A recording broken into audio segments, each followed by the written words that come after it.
Hello, 365 runners. Here we are with Michele in Cleveland. Here, before we do our interview, look at this view, people.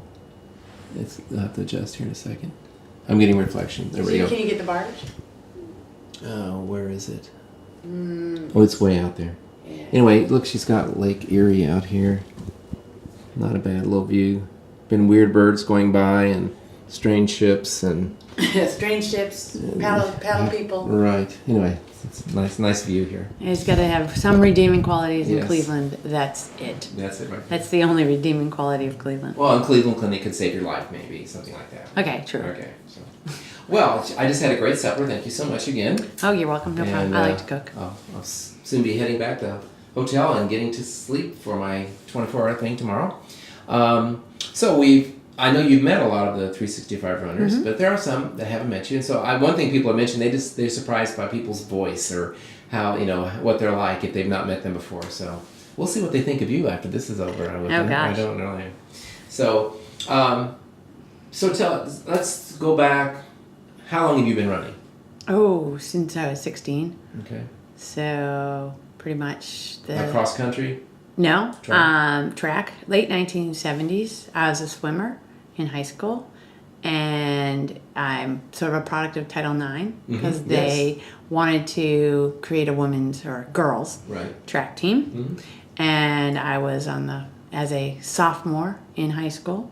I was on the first year that we had a track team, and I went to a big public high school in Massachusetts, and we had other women's sports, other girls' sports. We had a softball team, basketball team, field hockey team, swim team. And then, we started the track team, like I said, when I was a sophomore, and then I was on that for 3 years. I did not run in college, even though I went to women's college. I went to Wellesley College. I think most people know I went to Wellesley because it's on the marathon course. Where the kisses. And where they give out free kisses, right, which I never did. No, I actually ran the marathon as a bandit. I know lots of you know I ran as a bandit my entire time I was in college, but... people still run as bandits, and people in Boston, Bostonians, do not frown on that at all. I'm not even sure that the real race people frown on it because it is a sort of a rite of passage kind of thing for a college student in Boston. But we, again, in college did not have a track team or a cross-country team. Women weren't allowed to run that far. Although they did, by the time I was a junior in college, we did compete in cross country as a part of an open women's local college group. So what was happening is that the bigger schools in the area, Boston College, Boston University, UMass, all had women's cross country teams, and the other schools started to band together so that we could get our own teams. So I ran in Wellesley colors, but as part of, sort of you were open, you were on your own because you didn't have enough people to score. So I did get to run the cross-country meets as a junior and a senior. And 2 years after I graduated, we had a full-fledged cross-country team. And they now have, you name the sport at Wellesley for women, they have it. So then you're consider yourself primarily a marathoner or half marathoner? Or? I really consider myself to be a runner. I've run a lot of marathons. I don't care for 5Ks, but if there were more 10Ks and half marathons around, I would probably run more of them. We have very few 10Ks these days. And even though the half marathon is catching on, that is by far my favorite distance. I would run a half marathon way more than a marathon if, and I'm sure if the half fanatics kind of thing had started the same time the marathon thing did, and if they, if the 50 state half marathon started, I probably would have started doing that more then, because I'm actually much better at half marathons. I'm also a competitive runner. I may not be competitive in time so much anymore. I'm pretty competitive in my age group in most cases, not on the national level, but on the local level. But I'm definitely a competitor by nature. So what's your first marathon? Well, my first marathon was Boston. Well, that's right, because you are from Boston. In 1980. But my first official marathon, my first official non-bandit marathon was a Long Island Marathon, Newsday Long Island Marathon, when I was trying to qualify to be official at Boston. I didn't make it. I think I had to run 3:20, and I ran 3:30. So I tried again. That was in like May of 1984. And I tried again to qualify, and I ran what was called the Ocean State Marathon, which was in Newport, Rhode Island. And I ran that in November of 1984, and I did qualify. Okay. But I have a funny kind of little story about that race. As all of you know, you train real hard, and of course I had no idea what I was doing. My longest run prior to that marathon was one time around the Esplanade in Boston, which is 18 miles. That's it. I ran a lot faster then, just in general. Sure. I mean, my normal pace was a lot faster. I had no clue what I was doing. Nothing. I mean, somebody said run, I ran, you know. I mean, I probably ran 40, 50 miles a week, maybe. I recorded it because somehow that was my nature, but I didn't do tempo runs. I didn't do track runs. I didn't do any of that jazz. I didn't even know what that was. Right. Anyway, this was a 3-loop course. You did 2 10-mile loops and 1 6-mile loop in the middle of Newport, Rhode Island, and it started and finished at a high school. And then you went out through the pretty city and around the water and so forth. And around 20, 21 miles, my husband, who was not my husband yet, but he was there with me, he was on a rock taking pictures, not of me, not of runners, but of the water, you know, the ocean, the whole deal. And I went by him, and my watch had blanked out because it had gotten wet. Oh. Now, I did have a digital watch.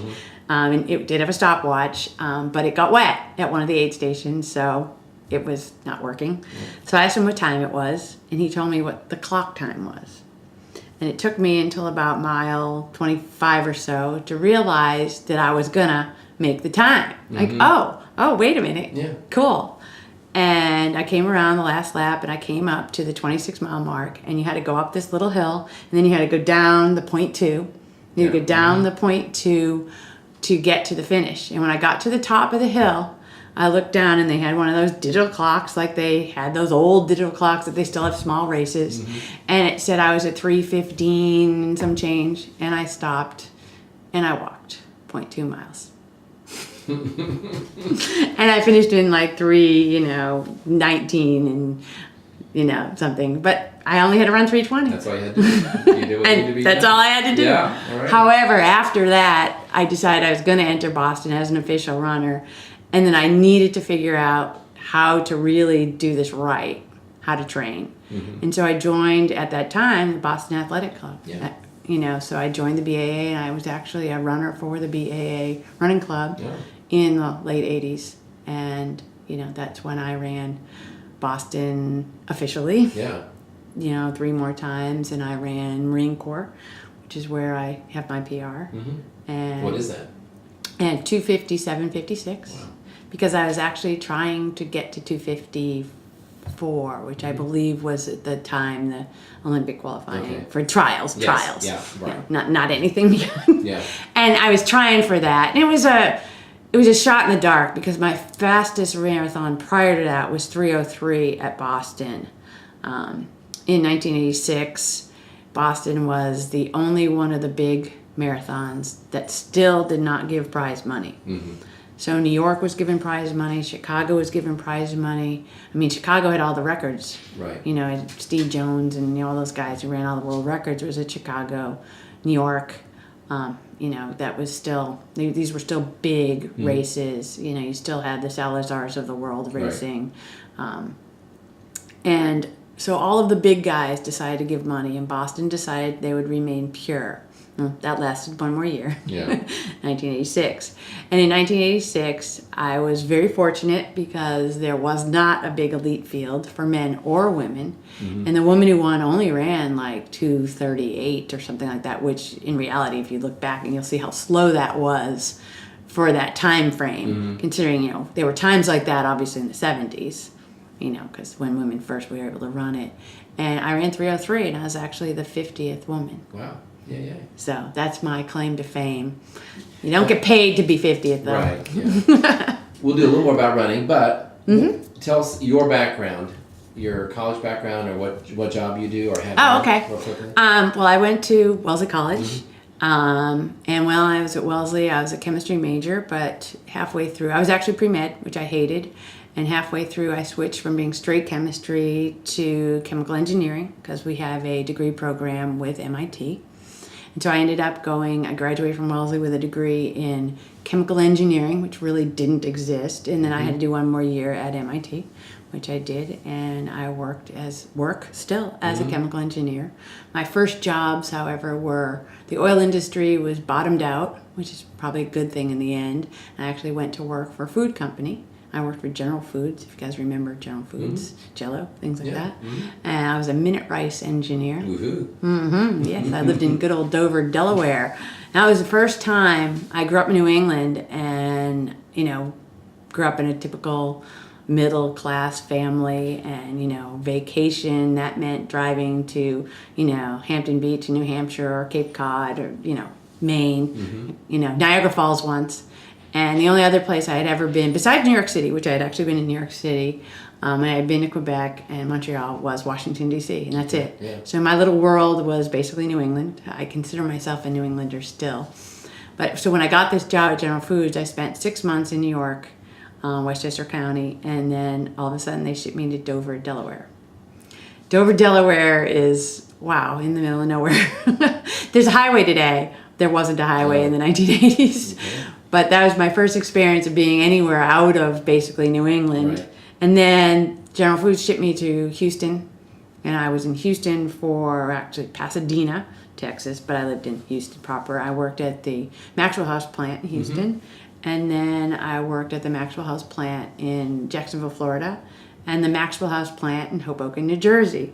At which point I went back to New England because I worked at the Jell-O plant. It's actually a plant where they make gelatin in Woburn, Massachusetts, which is just north of Boston. It's got to be made somewhere. And that's how I actually, from that plant, got into the water business, which is what I do today. I design water treatment, industrial water treatment equipment. And you get to do that at home. And I get to do it at home because my boss is in Tampa, Florida. Yeah. And because I moved, we have an office in Tampa, an office in Atlanta. We were part of Siemens for a long time. And Siemens sold us in 2008 back to ourselves, which was nice. And so when my husband got transferred back here to Cleveland, I was like, okay, fine, I'm done. And my boss was like, no, we need you. And so, That's great. yeah, so I technically only work 20 hours a week. So that means some week it's 80 hours and some weeks it's no hours. Yeah. And that's really nice. Yeah. They So you're married. hand me a check. I'm married. I have one daughter. Yes. And she's 20. She just turned 20 this summer. And she is a sophomore at Boston University. And she absolutely loves it, loves the city. She's, we talked about Boston a little bit, and we'll talk about it a little bit. My husband went to MIT, and the two of us, of course, convinced my daughter that Boston was the best place on earth to go to school. Frankly, I think it's the best place on earth to live, et cetera, but you all know that. She is a little weird about the marathon, I noticed, because when we dropped her off at school, we stayed downtown, and my big thing was that I had to go out to the Prudential area and I had to basically finish the race. And she really wanted nothing to do with it. She didn't want to see it. She didn't want to do it. I finally convinced her to go to Nike Town, and then I would buy her a pair of sneakers if we went to Nike Town. Yeah. So we were staying at the Hilton in the Back Bay, and you have to walk down Boylston Street and go right by the whole area to go to Nike.